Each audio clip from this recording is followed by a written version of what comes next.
अनि हामीहरूले यो उपवासको अष्टशील किन लिएको त भन्दाखेरि चाहिँ यहीँनेरि अनि हामीले बिहान पढ्ने किताबमै रहेको छ।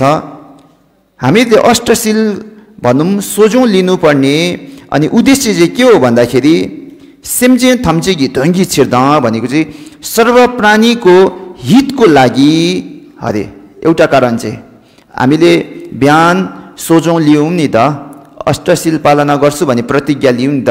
यो किन प्रतिज्ञा लिएको, सोझौँ हामीले किन लिएको भन्दाखेरि सर्व प्राणीको हित गर्नको लागि अरे।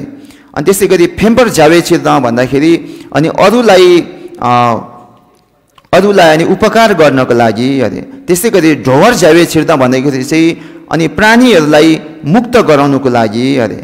नेमेपर झ्यावे छिर भन्नाले अनि प्राणीहरूको रोग व्याधिहरूबाट मुक्त गराउनको लागि होस् भन्ने उद्देश्यले अरे।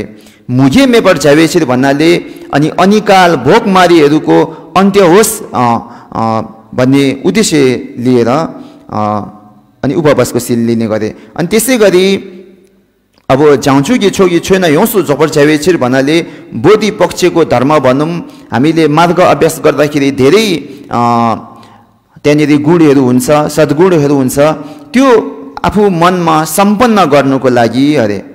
लाना मेपा याङ तपर चोबे जाउँछु तोपर झ्यावे छिर भन्नाले अनि बुद्धत्वको सर्वज्ञान अनि हासिल गर्नको लागि अरे। इत्यादि कारणहरूको लागि चाहिँ इत्यादि उद्देश्यले चाहिँ अनि हामीहरूले सोझौँ लिएको अष्टशीलको अनि उपवास बसेको भन्छ हैन। आफ्नो लागि मात्र नभइकन आफ्नो परिवारको लागि मात्र नभएर सर्व प्राणीको लागि हैन। अनि रोग व्याधि अन्त्य हुनको लागि, भोकमारीहरू अन्त्य हुनको लागि चाहिँ अनि हामीहरूले उपवास भनौँ अनि अष्टशील चाहिँ हामीले लिएको हो।